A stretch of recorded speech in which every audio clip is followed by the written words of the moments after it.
ready for Todd Howard. Let's go, bro. It's good to be here. Get off stage and get him on the stage. You know who I'm talking about. Get him on the stage right now. Get the man on the stage right now. After defining the role-playing genre with hits like Morrowind, Oblivion, Skyrim, Fallout 3, and Fallout 4, they're going even bigger with Starfield. Later in the show, my good friend Todd Howard will be here to review. He said his name, bro. Daddy Todd, yes. Please, fuck me hard. Okay. Oh my god. First gameplay. It's hard to express how excited all of us at Bethesda are to be here with you today. This is early in the game as you arrive on the mysterious moon of Crete. Todd Howard playthrough, let's go!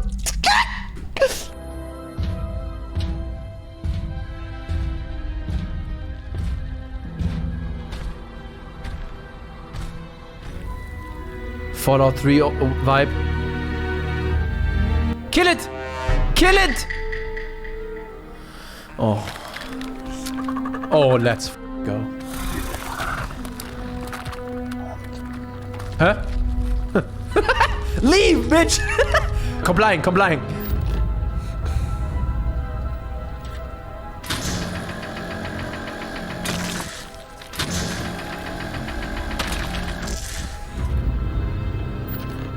It would appear that pirates of the Crimson Fleet are using the facility. Pirate. Hey, there you are. I don't know if you guys can tell, but this is very much, the gunplay very much looks like Fallout. Not judging it yet, but very much like Fallout. I think I know what to expect a little bit from this game.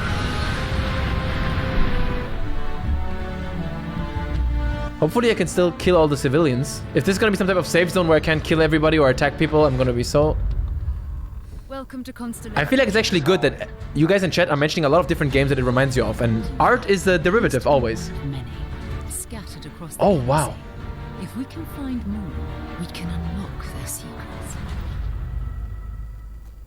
That gives you a look at the stories in Starfield. But ultimately, it's not our story. It's the story you create by who you are and the choices you make. And that starts with character creation. You'll pick a background that gives you 3 starting skills. Huh. The skill system combines the best from our previous games, and you can unlock new skills as you level up, and then you rank those skills up. Oh, I like the icons, dude. They develop. Beautiful. And you can build your own outposts. These act as a home away from home for survival and resource generation. No. L. You can even, Okay, the space station one is the biggest L so far. and yes, you can completely customize the look and layout. Okay, that I kind of do like, but the base building. There's loads of different modules, ship manufacturers, and more. Yeah. Oh my god. I have to say, it's so cool. We just absolutely love this. Yeah, I like building the spaceship is good. Hopefully I can completely ignore this space station building and I still have a good time. I hope that doesn't have to be a major part of the game and I can still enjoy it without ever building a fucking space station. How is the traveling between planets gonna work? That's... Because you're definitely not gonna be able to land anywhere. Or is it gonna be No Man's Sky type procedural generation? Which... Okay, space combat, of course.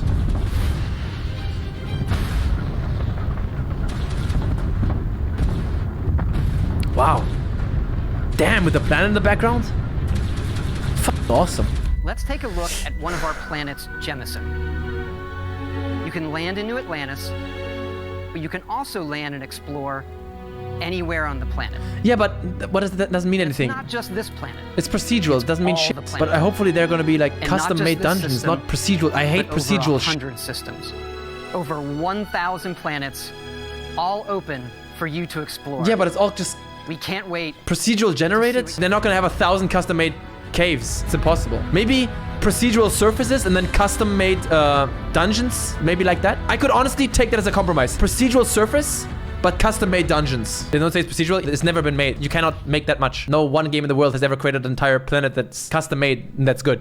It's impossible. If you can land on an entire planet and it's planet-sized, it has to be procedural. It can't be anything else. Even one planet, you can't do. This definitely grounded me a little bit. You know, when I saw the gunplay, I was like, okay, this looks like Fallout 4 very much like Fallout 4. So then I noticed also the negativity. You guys in chat were like, mid, what is the fuck is this? I know what you mean. I think Fallout 4 gunplay, I think it's good enough to carry a game. But then I reminded myself why I'm hyped for this. I'm hyped to have a proper RPG, Bethesda RPG, where I can travel between planets. And I think the potential is still there for that to be incredible. Too much hype? There's no such thing as too much hype.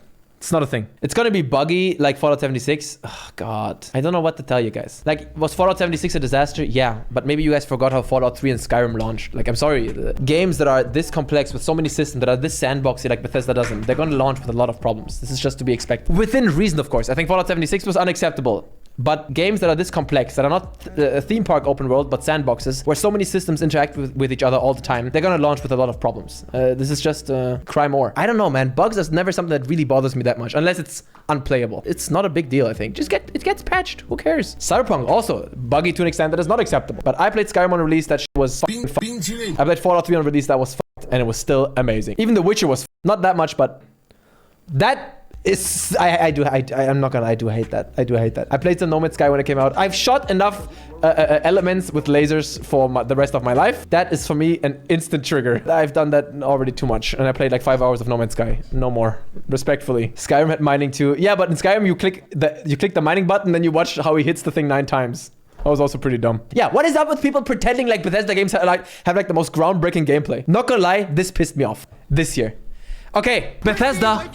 Hello? Have you never played a video game before? Why do we have to select our weapons like this? Have you ever heard of radial weapon selection? Like GTA? Or like Saints Row had in 2005? I feel like already in Fallout 3, this was so dumb. Why not a radial thing that I can select? Nitpicky, yeah, I know, but it's like, come on. Yeah, Last of Us 2 has also that one, and it's also not great. Okay, what the f is this? This is like, what other game had this? Didn't Fallout New Vegas have this? Physical, social, combat, science, tech. I do like small details like that though. That when you upgrade that the thing looks different. In my head, as I look at the gameplay, my head is constantly going back and forth between, oh, that's good, and can I laugh in your face? Create my own spaceship, that is cool. I like that because I'll be using it all the time, so that's cool. I hope you can go crazy with that and do some awesome creations. They are very ambitious, man. I wouldn't want to have it any other way. It's important to be ambitious, but dude, he actually works better with a live audience. TODD feeds on that live audience. He feeds on the energy live. He needs to look people in the eyes and be like, hey, baby. Oh, well. Dick riding is real? Yeah, and what? I like Todd Howard. And what? Stop hating on Todd Howard, okay? He's a god. I would take Todd Howard lying to me any day. If he wasn't married to Sophia, would you go for Todd? Maybe. So you're telling me there's a chance? By the way, you want to have another big W take from me? Mass Effect Andromeda. I reviewed that shit and I gave it a 9 out of 10. Excellent game. Mass Effect Andromeda was a big W. I'm not joking actually, but I think the gameplay of Mass Effect Andromeda was better than any other Mass Effect game. It was hella good. There were problems in other departments, but Mass Effect Andromeda was an excellent game. Please say psych? Hell nah. Andromeda was great. Mass Effect Andromeda is a horrible Mass Effect game, but a great science fiction, sci-fi action game. That's how I saw it. I just played it and I was open-minded. I was like, okay. Compared to the beautiful relationships I had with the characters in Mass Effect 2, this is dog shit. But in terms of gameplay, I'm loving it. I'm a bit worried exploration on a planet like this does not seem fun. I know what you mean. And now I'm wondering as well. If you can land anywhere on a planet-sized planet, unless they play like a trick on you, and the planet sees huge from outside, but once you land, it's like actually tiny. It's really small. But it doesn't make sense because look at the horizon. If you can land anywhere on a planet, and there are over 1,000 planets you can land on, and you can go anywhere, this means the planets are procedural 100%. And now let's say you have custom-made dungeons. So does that mean if I land in a certain place, are the custom-made dungeons spread all around the planet? Or do they spawn depending on where the game notices where you roam around and it spawns it in your vicinity? Because it would really suck if you land somewhere and there's one dungeon here, and then because the planets are so huge, there's nothing else. You have to go back to your spaceship, fly up and fly somewhere else and land somewhere else and find the next dungeon. This would mean you can never actually, it doesn't make sense to walk from dungeon to dungeon, if you catch my drift. Because those distances would be huge. But if it's 1,000 planets, it can't be 1,000 custom-made dungeons. It doesn't make sense. This is too much. Skyrim was so dense, you always found something. It definitely will have a different type of flow, right? In Skyrim, you go to a dungeon, you go out, you walk 5 steps, and you're like, what the f is this? Another cave. This won't work like that. You are on a planet, you find a dungeon, you go out, and then just statistically, it's impossible for there to be another dungeon close by. Bro, I don't know how it's gonna be. In Skyrim and in Fallout, you go outside, and you look at the mountain, you're like, wow. One reason why you say wow is not just because it looks good. You say wow because you look at the world, at the mountains, and at the shit on the horizon, Elden Ring as well, and you think, this looks beautiful, and I will find something everywhere. This cannot be the case here. You look at it, wow, but you know, there's nothing here. There can't be. Unless, I want to make it very clear. Unless it's all procedural. Planets completely procedural, and all dungeons procedural. Then one planet can have 5,000 dungeons. And you have a couple, maybe 80 custom dungeons. If it is like that, all procedural, then exploration will take such a massive hit.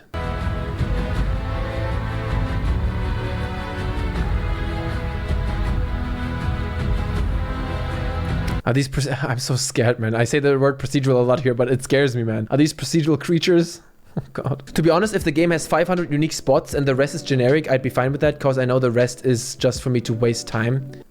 It depends. 500 unique spots and locations is very good, but I don't think I would like that if the rest was still just completely useless. I always say this about Red Dead. For me, having part of the first Red Dead map in the game, I think wasn't actually great. I loved it, but then also it was just empty and they didn't put enough work into it. Sometimes less is more. I like more focused experiences. I'd rather have something not in the game than being half-baked or useless or empty. But then again, you do need a bit of a feeling of emptiness when you have a space game, right? You do need that feeling of vast worlds and barren planets sometimes. I am ultimately super conflicted. 24 hours later. There was a leak, and we went over this on stream, I remember it. It was a huge-ass 4chan post. That 4chan post was accurate. So we're gonna go over it again now, because a lot of things that are in this leak were not shown in the gameplay. A lot of shit in this leak is accurate. Some stuff just hasn't been confirmed, it hasn't been shown. But let's also understand that sometimes things change. Don't forget that. It's mid-development. Planets, yes, there will be multiple, dozens even. Planets, moons, asteroids, and other stations. So at the point where this was made, I'm making some bold claims right now. This person says there will be dozens of planets. Now, yesterday, Todd Howard, the beautiful man, said there will be thousands. Over 1,000 planets. So I'm guessing they created some sort of brazy procedural shit, and it worked so well that they're like, fuck it. This procedural shit created works so well, and we can custom put dungeons in there, that let's just crank that shit to 1,000. Maybe. That's the only thing why it makes sense that this person would say there are dozens of planets and not say there are thousands. Each planet is bigger than Skyrim's map with negative space in between every handcrafted location. Do you hear that? Would be fucking stupid to let the player fly around in your ship when there's no actual distance between each place. I'm gonna say it, guys. This is a little bit unprecedented if that's the case. So, in Skyrim, you walk 5 meters, next cool location. Amazing. In Fallout, you walk a bit more until you find a cool location. Why? There's a point to it, because you're in the wasteland. You need to have a little bit of that feeling of you're in nowhere. You're roaming the wasteland, it's fucking nothingness, and there on the horizon you see some fucking old-ass factory. It's a different vibe. Now in Starfield, maybe you're not supposed to just walk around everywhere, because it's a space game. The walking between handcrafted locations is done on your spaceship. So we're going from very dense world Skyrim, less dense world Fallout, to a super spread out Starfield style, where from location to location you fly. You don't walk, because it's a whole planet. Procedural tech used between locations now works and looks much better than in any of the previous games. You sometimes won't even notice it. I'm telling you guys, Starfield will survive or die on the way that this shit works. If they nail that exploration that you don't notice, yo, what's procedural, what's handcrafted? Now, remember the religion leak we talked about? The Jesus shit is real. It makes sense now. I think the religion leak we saw 2 weeks ago maybe made it look like it was too big of an aspect of the game. There is a cult faction who believes that Jesus/God came from the stars and are looking for his real birthplace. You can join them. Basically what this other leak said, that it's about religion. Main story revolves around that alien structure thing you saw in the trailer. You are on a mission to find clues which are hidden across various star systems and planets in order to understand how to activate it. Sounds cool? I agree. I think it's fun. And imagine in the center of the universe, you fly into the sun. Like, it's like burning in like the movie Sunshine. What do you see? And then it's Todd Howard. Yeah. It just works. Religion is a great concept. Yeah, I agree. When I watch space movies, good ones at least, they always make me feel very introspective, and like the movie Sunshine makes it perfectly. The movie Sunshine ends up like esoteric. Some people didn't like that. I actually really like that. Space is weird, man. Have a good one, guys. Bye-bye.